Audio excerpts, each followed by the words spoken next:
Hi, I'm live apparently. I'm going to wait a minute to see other people are joining us, but hello and welcome to what will be a series of LinkedIn Lives with clients. So I'm Rebecca Babcock and I'm the founder of Rebecca Babcock Coaching. And the way I coach is really different than what's in the marketplace. And I spend a lot of time explaining what I do and how it's different and why it's different. And one of the things I always say to prospective clients is don't listen to me. Don't trust them. I could be anybody selling snake oil on the street. Listen to my clients.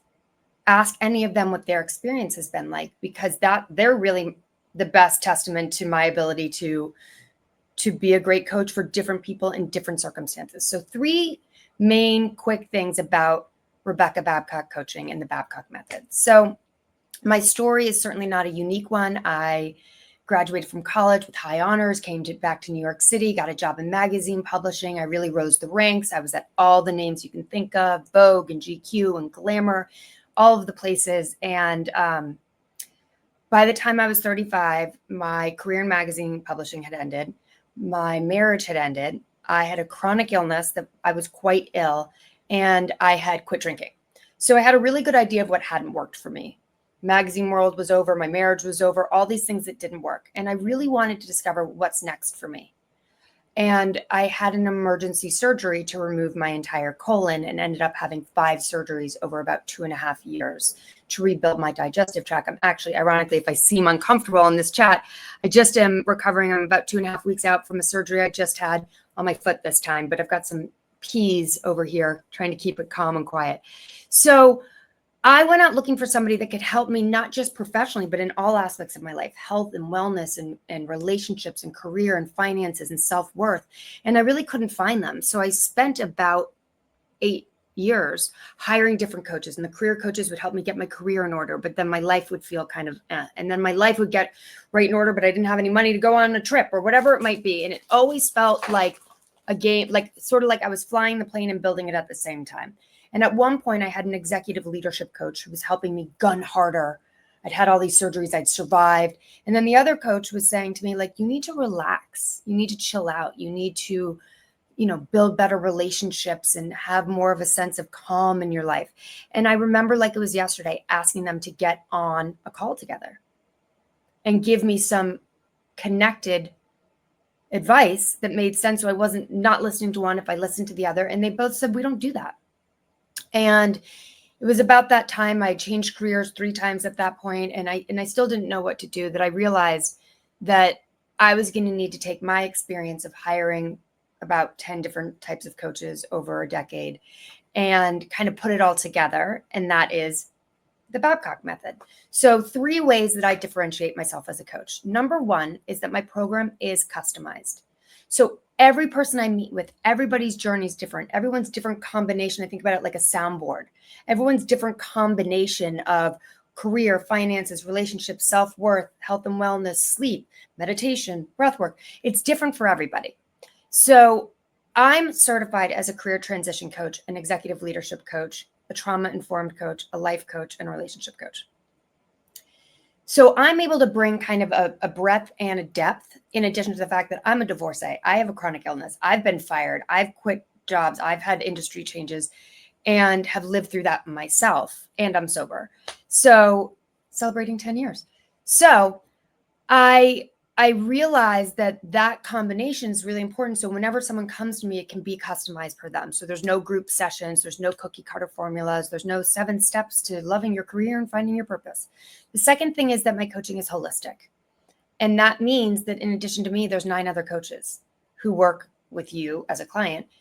Everything from career transition to executive leadership to public speaking to finances, but also meditation, breath work, somatic healing, health and wellness, thought leadership. And the last thing is that I offer a guarantee. And the guarantee is not that you're going to make more money or get a new job or buy a new house or any of those things. I have my clients take an assessment that measures your overall life satisfaction. And my guarantee is that your overall life satisfaction score is going to increase. And it may be that the outsides look exactly the way they always have, but inside you feel different. So all of this is to say, I spend a lot of time saying this to people, and they, first of all, they usually say, well, yeah, isn't that what coaching is? Unfortunately, no. It's usually, if it's guaranteed, it's not customized. If it's customized, it's not holistic. If it's holistic, it's not guaranteed. So this is sort of my unique take on coaching. And as I said at the beginning of this, my biggest piece of advice to people is do not take it from me. Do not take it from me. I could just be another person who, yes, I've been through some stuff and I've lived through some things on my own, but I could just be another coach claiming some things. So the most important thing is, well, she has this guarantee and she guarantees she's going to help my overall life satisfaction increase. Does she do it? And the answer, the good news is, the answer is yes. So without further ado, I am going to introduce Brad, and I will let him introduce himself. But he is really focused on that overall life concept of not just career, not just life. And he's somebody, and I'll let him put it in his own words. He was the first in, he was the last out. He did it right. He married the right girl, which he did, had kids. They were good. He was good. He was an accountant. He made money. He always worked very, very, very, very hard. And then certainly not one day, but over time, he started to realize, I don't like anything about this. And Brad, spoiler alert, is now a coach. But the point is, not everyone becomes a coach. Most people stay in the job that they're in, but their mindset has shifted so much. And that's really why Brad's such a great person to bring on. So without further ado, here is Brad. Hello, Brad. Hi, how are you, Rebecca? I'm good. We're good. Brad and I were just chatting yesterday, so we're totally caught up. Another thing I should mention is that I do work virtually. So my clients are all over everywhere. So, Brad, where are you? I'm in Belmont, North Carolina, right outside of Charlotte. So a little And ways from New York. little ways from New York, but my family has deep Southern roots. So, Brad and I certainly have a lot in common. Yeah, So, you have to put up with my North Carolina, Georgia accent. So if you well, need interpretation, I'll talk faster. if you've watched The White Lotus at all or you've heard about it, your North Carolina accent is all the rage right now. In fact, let me just say this really quickly. Can you say the word tsunami? Tsunami, How about Buddhist? Buddhist. Okay, so there's a new show out, and Parker Posey plays a woman from North Carolina, and everyone is just cracking up how she says tsunami, Buddhist, and Piper. And I can't really hear it because my family's Southern. So enough about that. Now that we're Okay. riding the trend of pop culture, in your own words, Brad, and it doesn't have to be the full journey or the full experience, but why don't you just talk a little bit about why you even looked for me? And thank you, Greg. Greg loves this approach. We agree. So, Brad, what was going on in your life when you were looking for a coach? What were you looking for? What was happening? Well, when looking for a coach, I was at a transition, and I'm going to start at where I was right then. I actually am, and I was an owner of a staffing company in 3 states, 4 locations. We've been doing it for 20 plus years. And the ownership group decided to dissolve all in a healthy way. It had just run its course.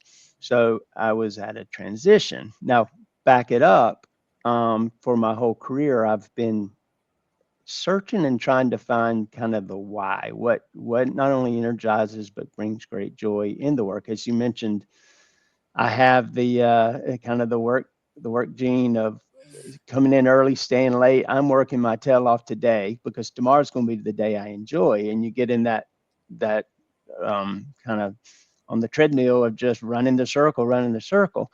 I've been very, very fortunate because I worked with great people, and you'd hear that theme throughout. The people I worked with was great. The companies I worked with great. I got out of college. I majored in accounting. I wanted business. I didn't know what. An upperclassman said, "Hey, if I could do it again, I'd do an accounting." I'd respected him. I said, "Why?" He said, "Whether you're in sales, whether you're in marketing, whether you're engineering, everybody wants to know more about the numbers."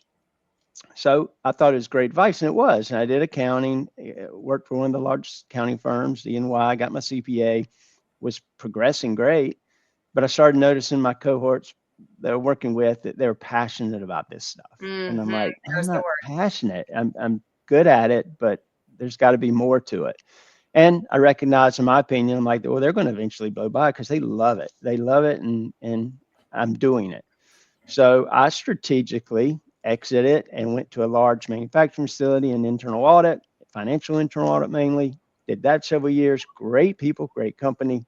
Something wasn't quite right. Left that, went to another CSA Crow Road, and their internal audit was more operational. And each time I'm getting a little bit closer, I think, to what I really like. And I did that, liked it, okay, something missing. And then I had a great opportunity to come work in a family business, single location manufacturing. I exited accounting at that point and was able to do in a small company. I did HR, I did safety, I did quality, I did transportation. You get to wear a lot of hats. And I started Mhm. recognizing that. And I exited that. We started the staffing company from that and did it. So it's long way to say I've been many years of knowing that I'm getting closer, but I'm not there. And then when we decided to close the company, I did take a quick part-time job helping somebody out as a CFO, and it just hit me. I do not want to do that. The Mhm. career's great. It's wonderful. It just wasn't for me. And that's when my wife said, you need to talk to someone. You need to, you do all this self. I love self-help books. I study myself. I always want to know, but I wasn't getting there, honestly. It's inching along. And so I reached out to some coaches, and I thought it was actually a site where I was reaching out to one, and I got multiple coaches reach out to me, and the accounting side kind of picks in, and I'm very careful, and I look through and I study, and sometimes I'm paralysis by studying stuff. And when you and I talked, just for everyone listening, the thing that sold me on Rebecca, not knowing a lot, was Rebecca's comment. She says, I don't have all the answers, but I have coaches that do. And for me, because I was looking for an executive coach, I was looking for a career maybe. I didn't know what I was looking for. I wanted my next opportunity to be something that is big. Big is in success, but success being the fulfillment that I'm getting and taking that final step to finding the passion. And I love that approach because, Rebecca, if you asked me, what do I want? I don't, I don't know. I'm trying to figure that out for many, many years. And Yes, and so that's it, right? So thank that you. was, Just very quickly, I just want to touch on a few yeah. things. You guys may have noticed my eyes darting down. I'm always taking notes. It's the only way I can keep my ADD from flaring up and interrupting. But there are a few things here that I think are really important that people may relate to. So people ask me, who's my target audience? And I don't have it's Brad, he's this age, he's this. It's people that feel stuck, they feel lost, they feel meh. They feel like they did it all right and they have it all on paper, they checked all the boxes. I don't want people that are like, and I hate my life and I'm miserable. It's like there's something more here. And Brad gave, through his anecdotal story, the story of so many people. So I figured it was my job. So I just changed jobs, or I changed industries, or I tried a different location. Hey, Patrick, we're excited that you're here. And it's not quite it. And so what happens, and I did that too, is, it must be that I need to change this other thing.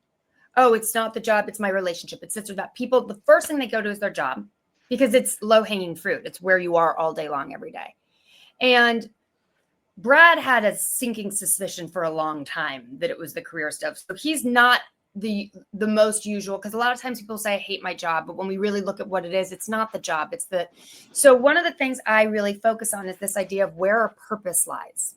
So there's the things that we're good at, our skills and strengths. And that's what a typical career coach or an executive leadership coach is going to focus on. Brad's great with numbers. He's very good with numbers. He's very hardworking. He's very efficient. He gets it all done. He's great with numbers. And then there's life coaches and those kind of coaches that are just going to talk about what lights you up. What do you enjoy? And Brad and I have a shared gift for gab.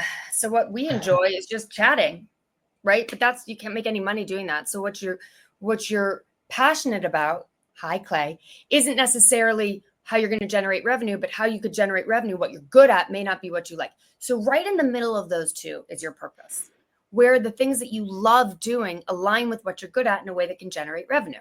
So a lot of times for people, it's staying exactly where they are.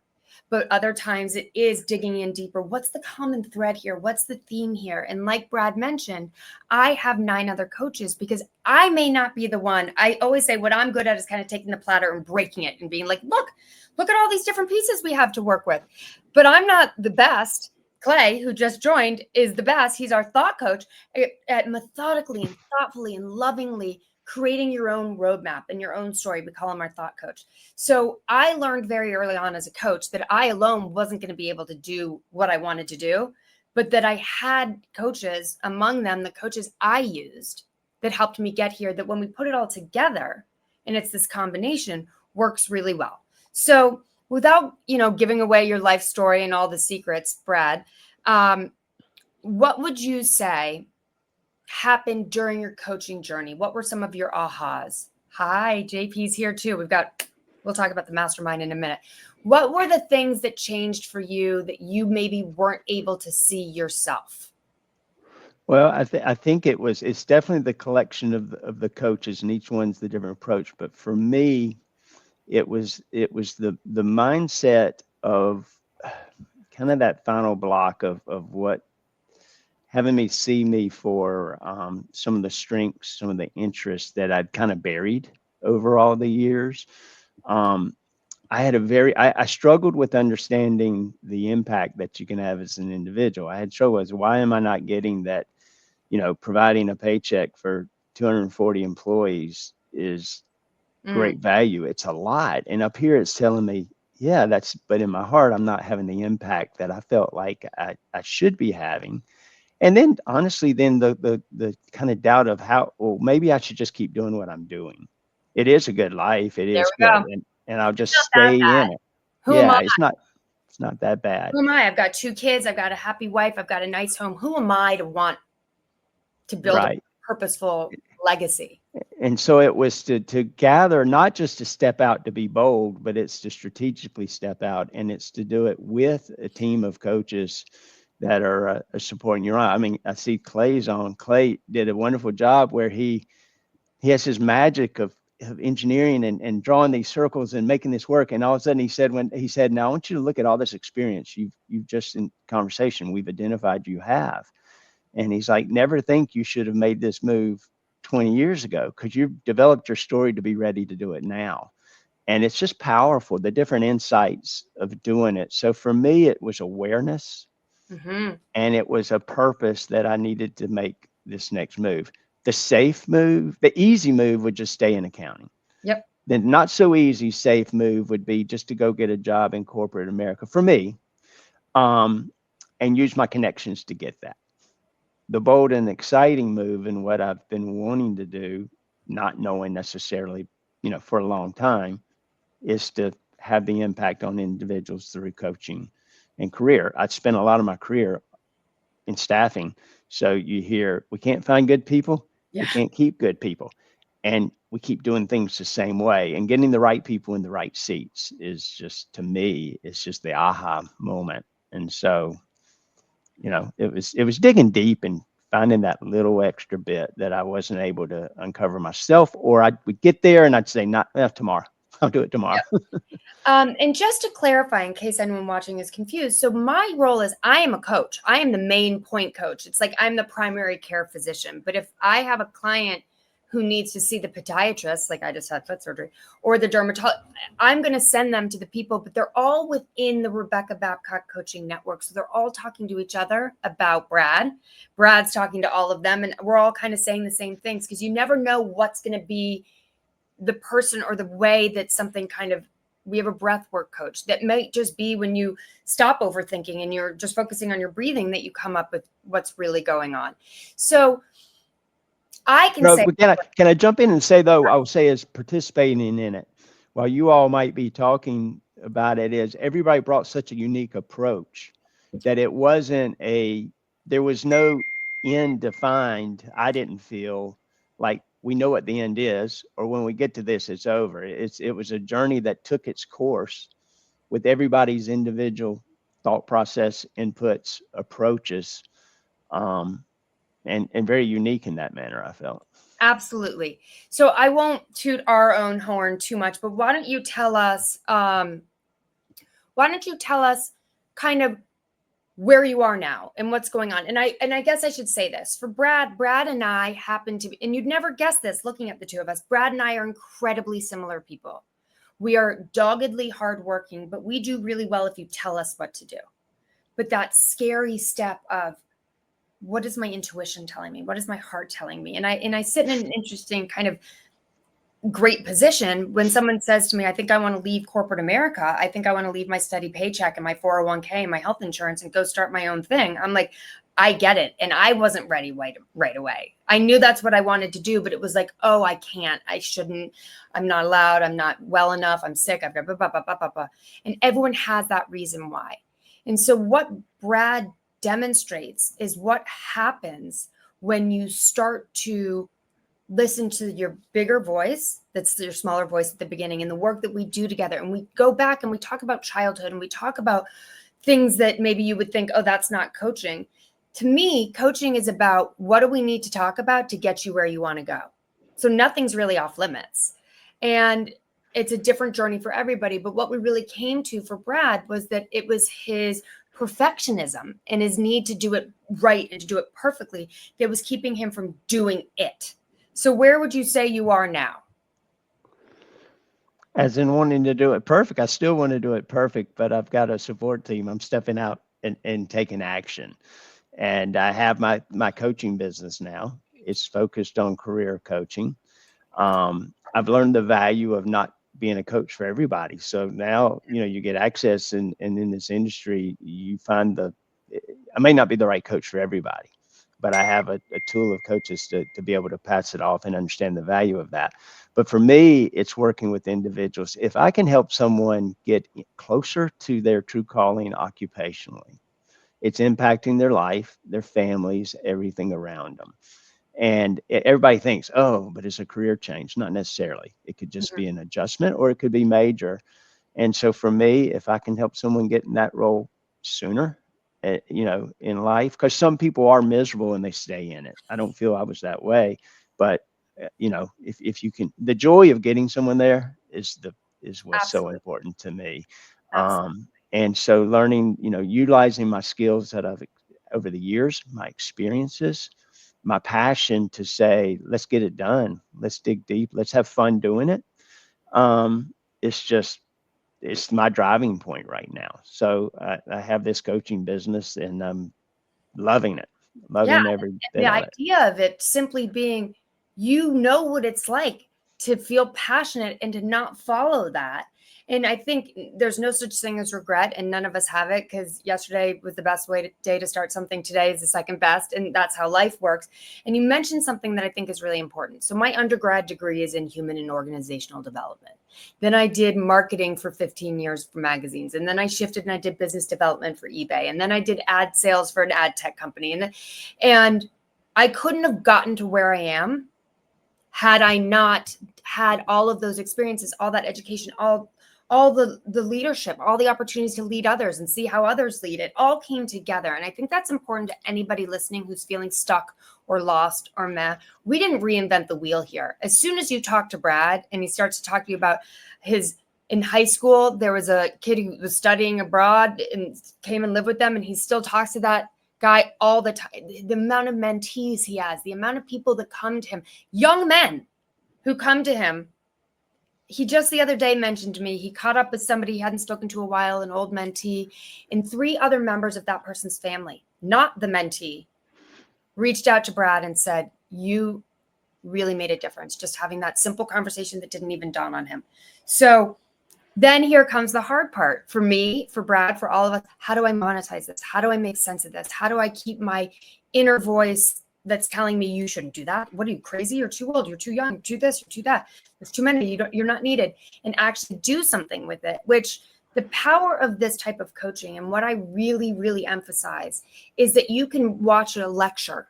You can watch this and feel really inspired. In terms of transformational lifelong learning, 5% of what we hear in a lecture, we retain. 10% of a book, like reading self-help books, 20% of a YouTube video or something like that. It's not until to get into kinesthetic, lifelong transformational learning, you have to practice doing this stuff yourself. So it's not like we theoretically talked about concepts of things and then said to Brad, like, well, good luck, bye. We were there, all of us, all the coaches are there throughout the process. And Brad has chosen, this isn't the journey for everybody, but Brad has chosen to stay on with us, as some of the guests here as well have, for what we call a mastermind. So this brings the idea of practicing doing and sharing with others to a whole nother level. Because I'm not your only accountability buddy, or I'm not the only voice you've got and the other coaches. Now there's other people that speak your language.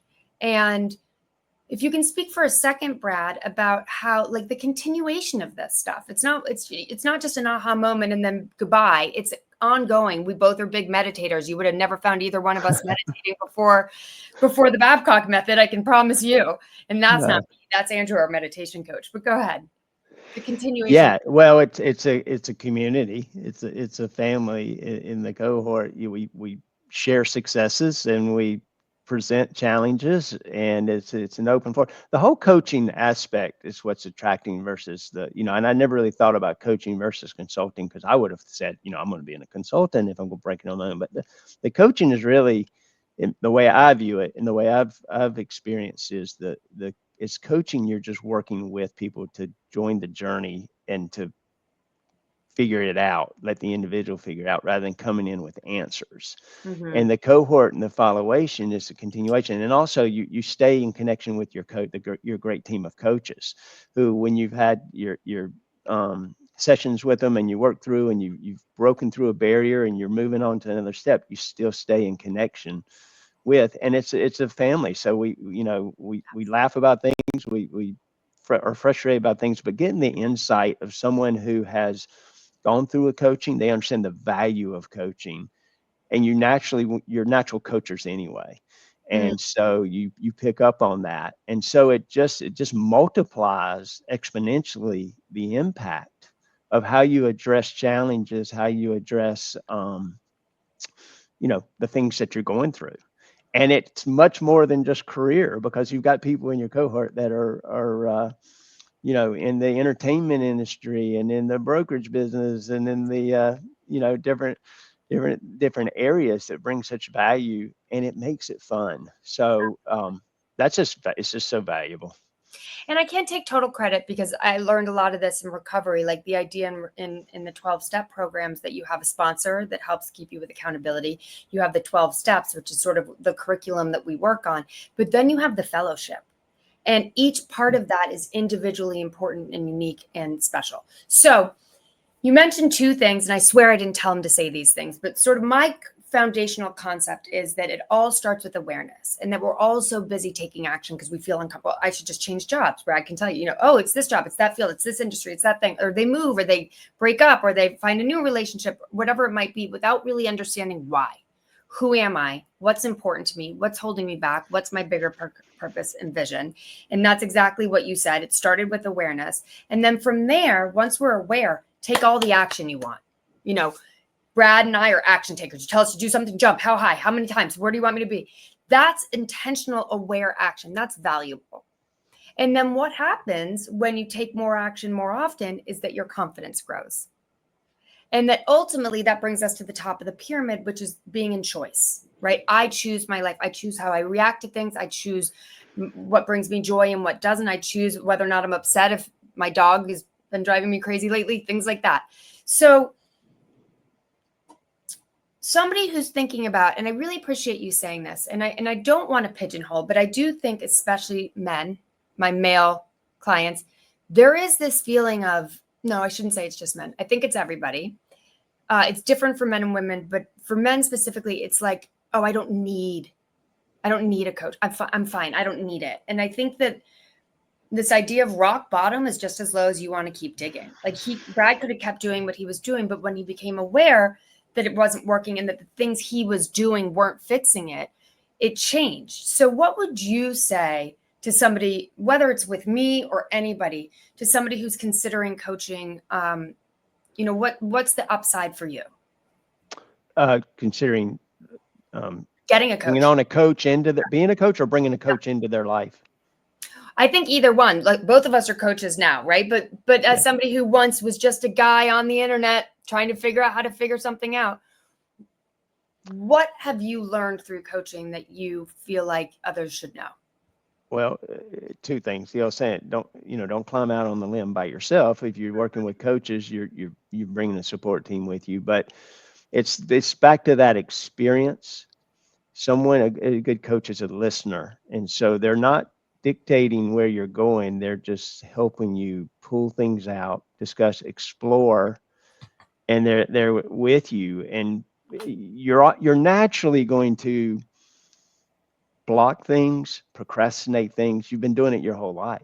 Mm-hmm. And some of it's wrong perceptions from experiences in the past that you've had, that you've covered things up, and you think you're bad at something, or you're not worthy of something, or you've put all this time in this career. It was a bear getting my CPA because I wasn't the most natural at it, and I got it. Why in the heck would I ever leave that? Mm-hmm. Well, you're not leaving it. You're bringing it with you, with the skill sets. And I don't, as an individual, I just don't think people will honestly do that on their own unless they've maybe hit bottom, and then it's frantic.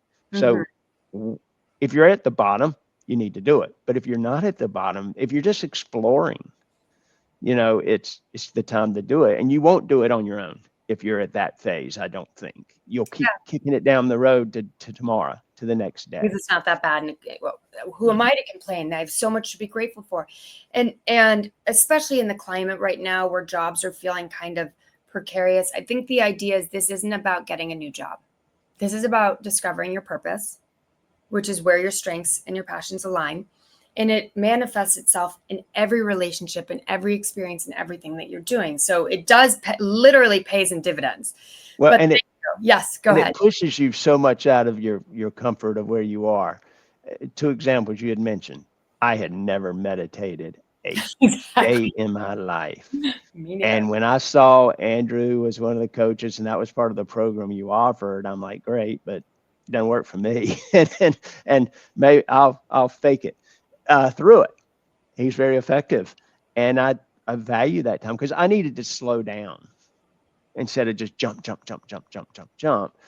And that really helped me. And then you go into the speaking side of things. I had a hang up about speaking, and I didn't want to raise my hand in the room. I didn't even want to introduce myself, but I have this.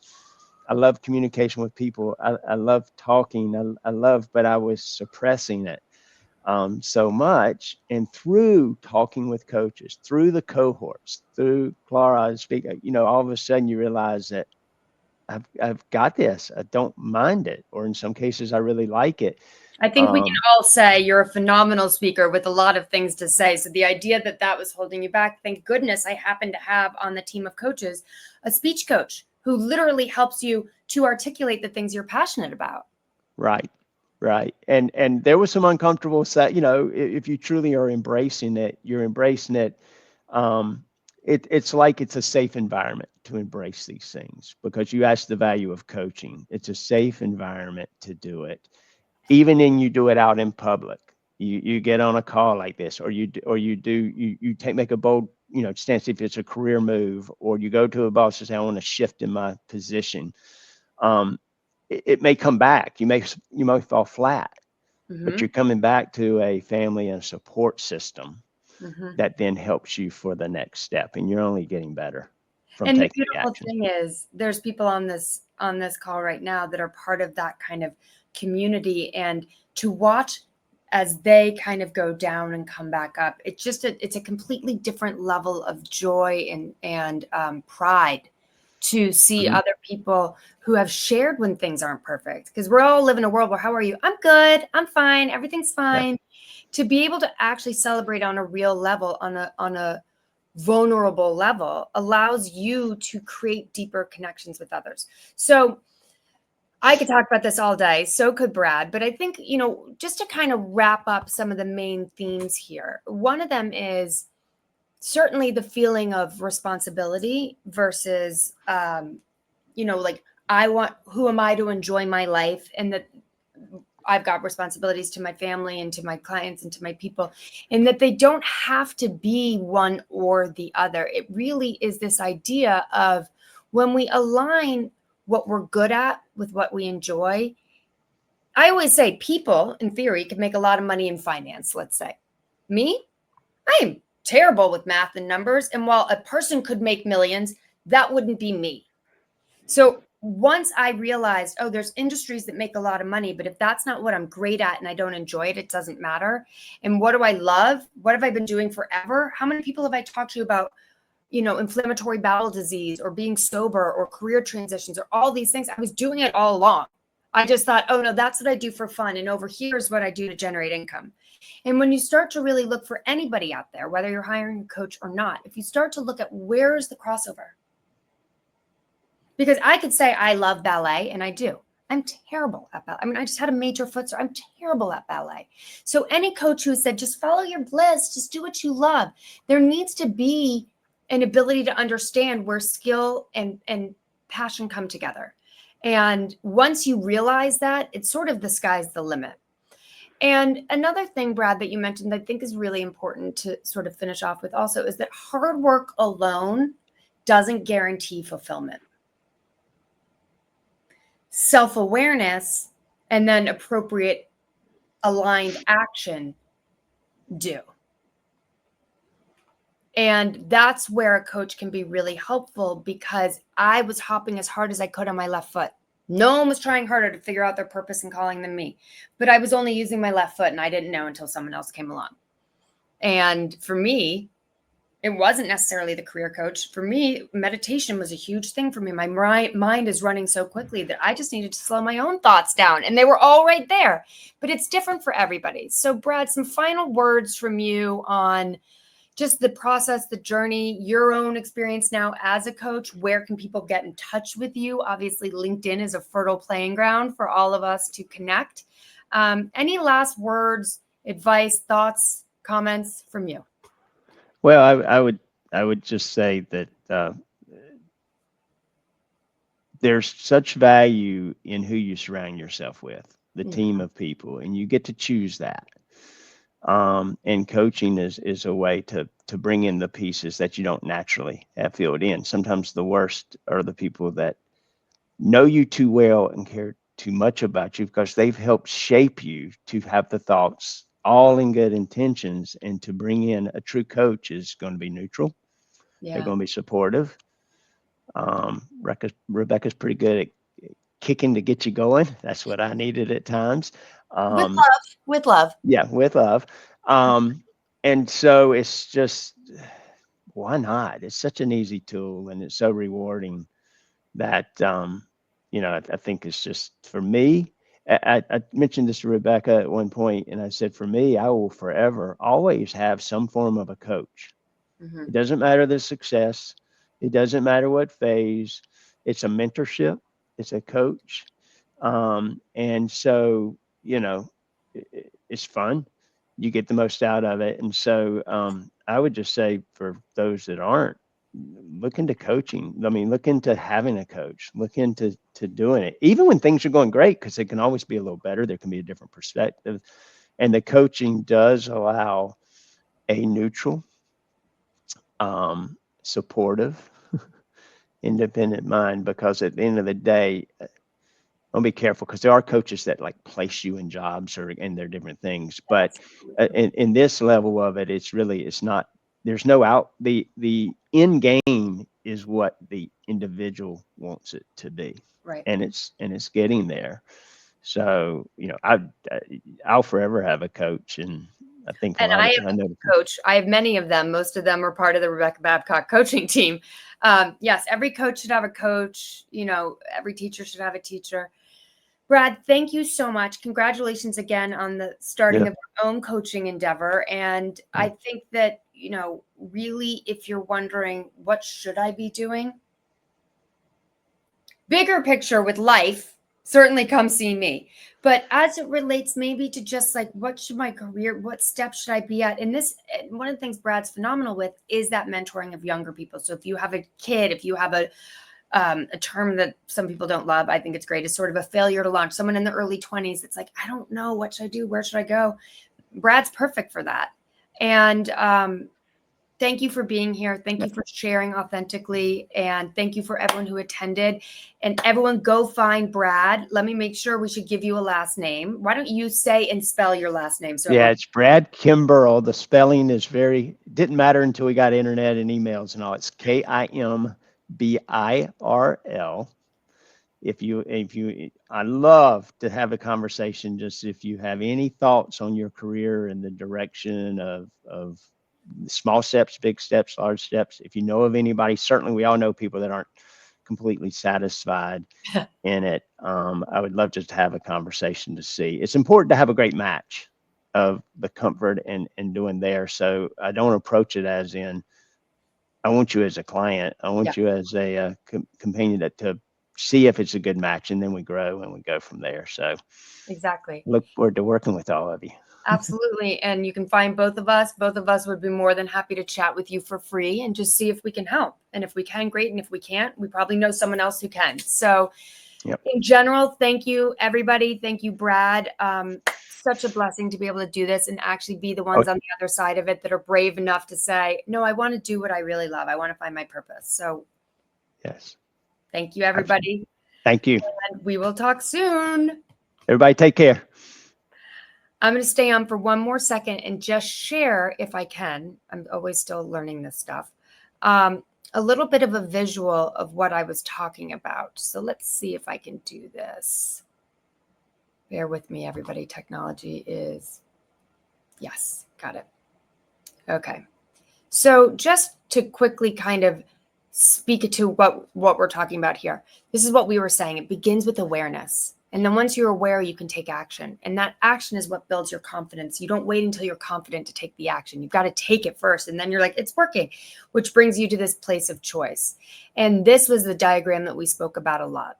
Your strengths and your skills on one side and your passions on the other. And that why don't we hear about this more often from coaches or in the world? Because it takes a lot of work. It takes a coach's desire to dig into the depth of who you are and not just say, here's a new job based on your resume and skills, or, hey, just do what you want and let's meet once a week forever and it'll just be fun. We'll gather daisies together. So to sit in the middle, to find your purpose, it's important to everybody. And if you can't get a coach and you can't afford a coach, I get it. Make a list of things you're good at and make a list of things that you love and try and see where the overlap is. This is a sample of some of the coaches that I work with. So everything from executive presence and leadership to career transition to speech, which Brad spoke to. Clara, Andrew's our meditation coach. Brandon does breath work. Clay, you heard mentioned multiple times here, he's sort of our thought coach who brings it all together. We have Ashley who works on finances. We've got Liz who does health and wellness. And we have Diane who really helps to heal from a somatic level physically. We call her the nervous system resetter. And not everybody works with every coach, but this is sort of the community that we have built. And with that, let's see if I can remove that from the stage. I can. Thank you for attending. Any questions, comments, thoughts, reach out to me, reach out to Brad, reach out to any of the other coaches on my team. Have a wonderful Thursday. And for those of you that have been asking, I saw in the comments about my surgery, I'm doing well. I'm recovering well. I'm working. My brain still works. I just have a bum foot. So happy Thursday, everybody. And thank you again for being part of this little chat.